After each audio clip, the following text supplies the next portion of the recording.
The air in the hidden chamber was thick with the scent of ancient parchment and ozone, a heavy perfume that clung to the very stones of the forgotten sanctuary. Moonlight, fractured by the intricate lattice of a high, narrow window, painted shifting patterns on a colossal, unpolished stone tablet that dominated the center of the room. Upon its surface, etched in a language long lost to common man, were images of celestial beings descending from the heavens, their forms intertwined with serpentine figures and women of regal bearing, their eyes holding the wisdom of ages.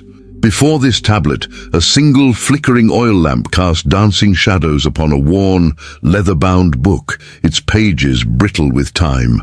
As the flame wavered, a low, resonant hum filled the space, a sound that seemed to emanate not from the air, but from the very depths of the earth itself. What forbidden alliance, whispered only in the deepest shadows of history, connects the celestial watchers of Enoch with the primal power of the dragon queens? What ancient truth did this enigmatic scene conceal? And what profound revelation awaited the one who dared to decipher the forgotten language of this sacred pact?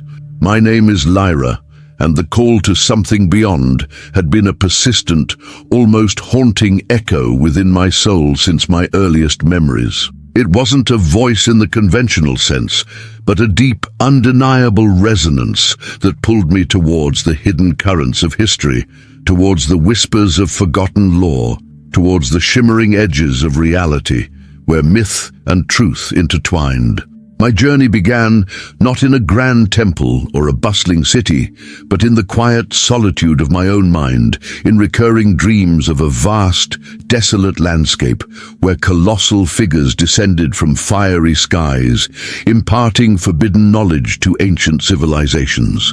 These visions were accompanied by a feeling of profound recognition, a sense of remembering a truth long dormant within me, a connection to something both celestial and deeply terrestrial. It was in an old, forgotten library, tucked away in the labyrinthine alleys of a bustling ancient city, its existence known only to a select few, that I stumbled upon a tattered scroll.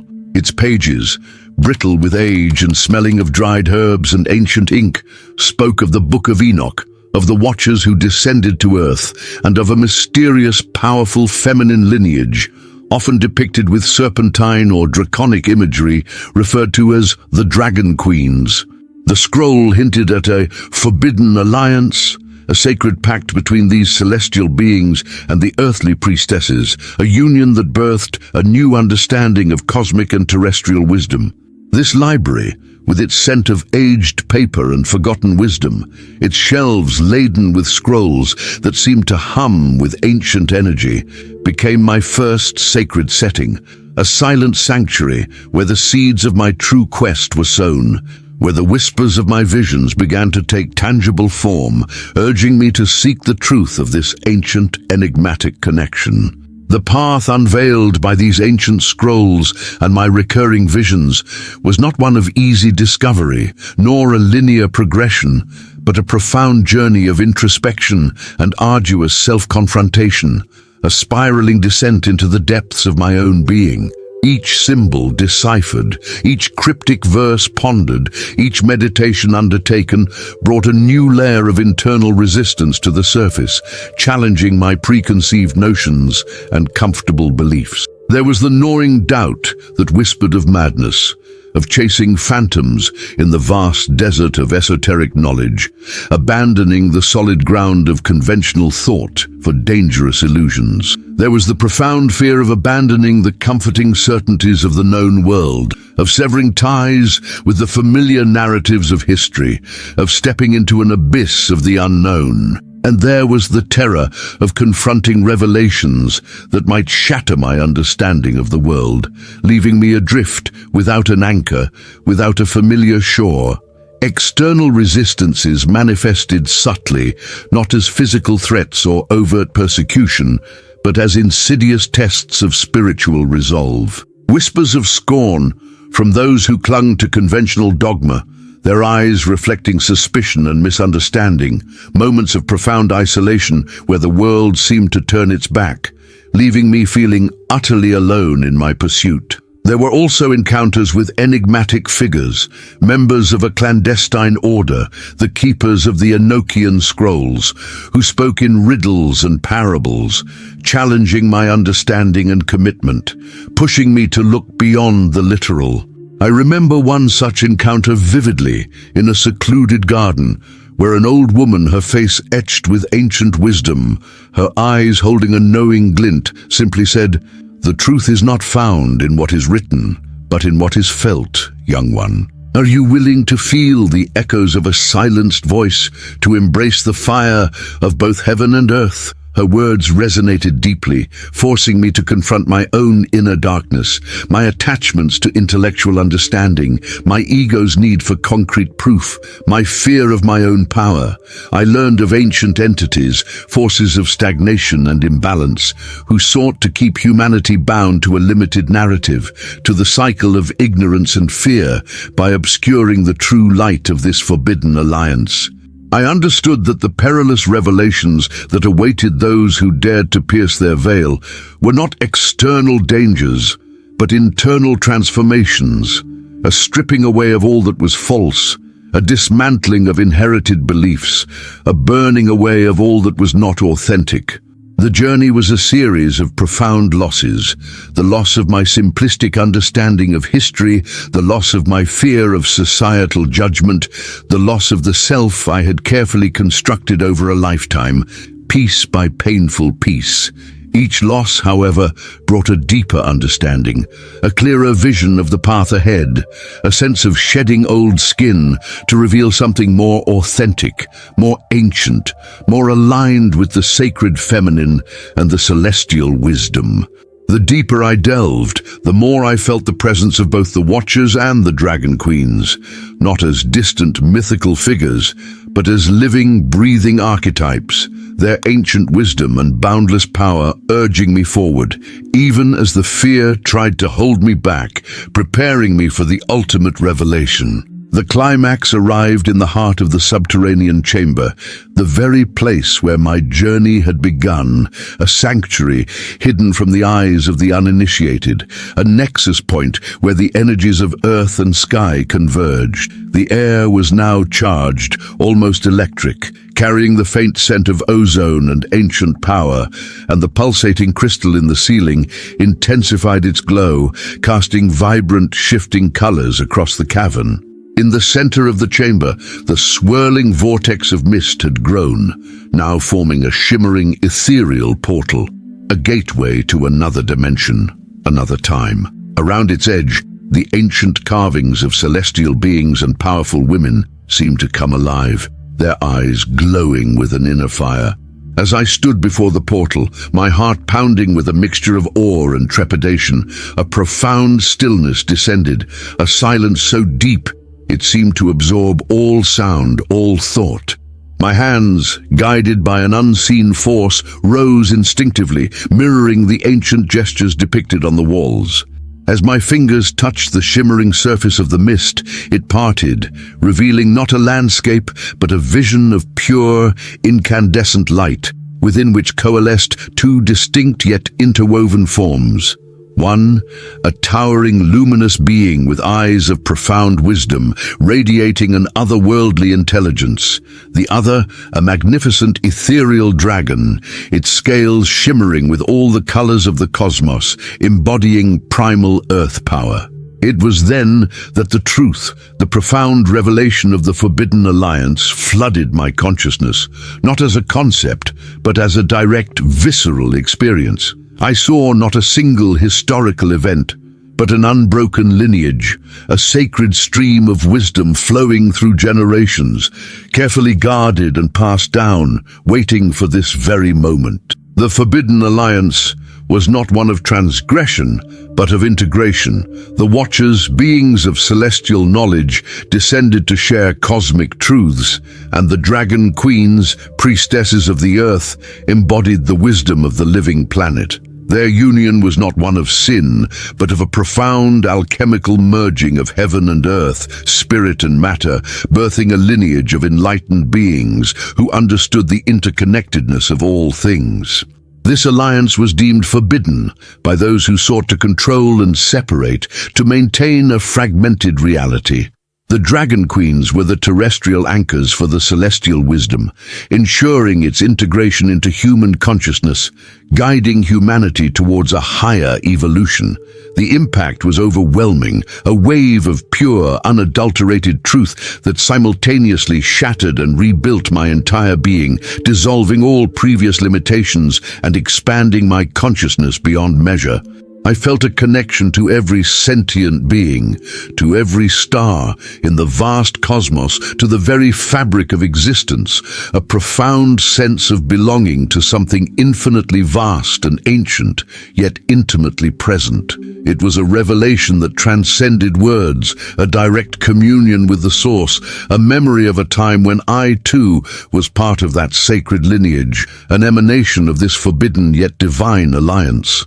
Tears streamed down my face, not of sorrow, but of a profound, almost unbearable understanding, a recognition of a truth that had always resided within me, waiting to be awakened, to be remembered. The world I knew, the library, the ancient scrolls, my very identity dissolved into this boundless truth, only to be reformed, imbued with a new, deeper purpose, a sacred mission to share this awakening. If you enjoy these kinds of stories, make sure to like this video, subscribe to our channel, and turn on the notification bell so you never miss any of our content.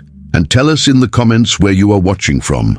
We would love to know. The revelation, though profoundly illuminating and liberating, brought with it an immense sense of quietude, a solitude born of seeing beyond the veil, of perceiving the world through the eyes of this ancient, integrated wisdom.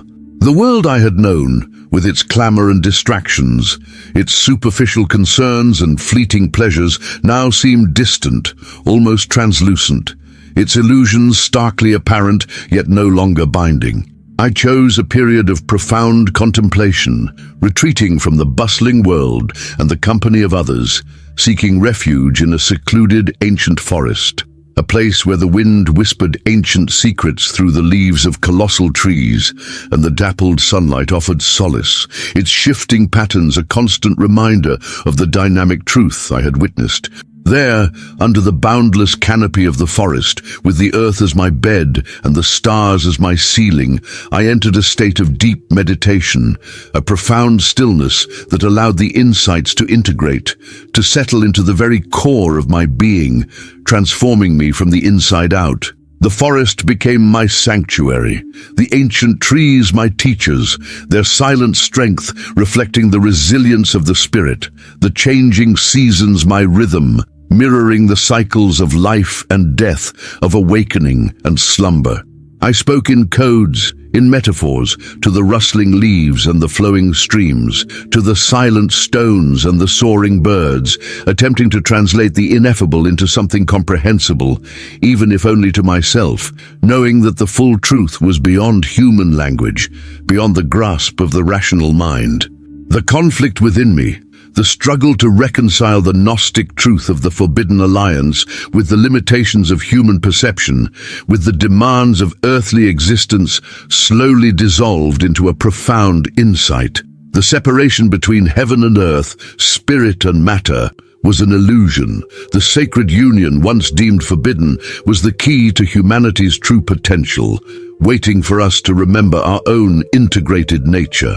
The silence of the forest was not empty but full, pregnant with the wisdom of ages, a wisdom that spoke of interconnectedness, of the eternal dance between light and shadow, of the constant loving call of the divine that permeates all existence. I understood that the ancient orders had not hidden the truth out of malice, or to hoard power, but out of a deep understanding of human readiness and the sacred timing of awakening, knowing that truth, when revealed prematurely, can overwhelm rather than liberate. The forbidden alliance was not meant to be forced upon humanity, but to gently guide those who were ready to hear its subtle whisper, to remember their own inner celestial wisdom and terrestrial power, their own divine heritage. My time in the forest transformed me utterly. I emerged not as a recluse, forever separated from the world, but as a messenger, burdened with a truth that could either liberate or overwhelm, depending on the readiness of the recipient, on the openness of their heart and mind.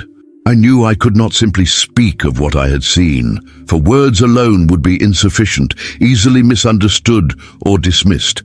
It had to be encoded, preserved for those who were ready to receive it, for those whose hearts resonated with the ancient call, with the deep yearning for truth. My final act was to transcribe my visions, my insights, my profound experiences into a series of intricate symbols and allegories, etched onto durable parchment and bound into a single, unassuming codex.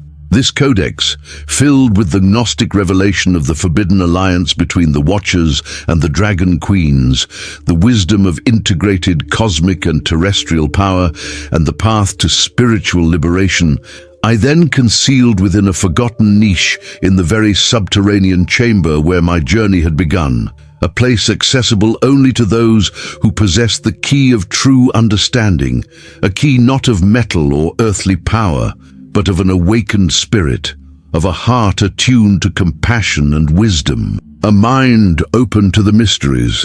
It was a legacy, a silent invitation to future generations to embark on their own journey of remembrance, to seek out the inner light, to cultivate boundless compassion, and to heed the voice that gently, persistently calls them home from the illusions of this world. I understood that the ultimate truth could not be given, could not be taught in a conventional sense, only discovered, only experienced, and that the revelation would unfold not through a single dramatic event, but through the gradual awakening of individual souls, one by one, until the collective consciousness remembered its divine origin, its true home, and the sacred union of heaven and earth was fully honored once more, ushering in a new era of balance and wisdom. And as the sun set over the ancient lands, casting long shadows across the forest, painting the sky with hues of violet and gold, one could almost hear the faint eternal hum of the universe, a whisper from the heart of existence itself, a symphony of wisdom and compassion, inviting all who dared to listen to remember their true, boundless origin and to follow the voice that calls them home. And if you like this story, you will definitely love the next one that's appearing on your screen. Don't forget to subscribe to our channel, leave your like, and activate the notifications. See you in the next one.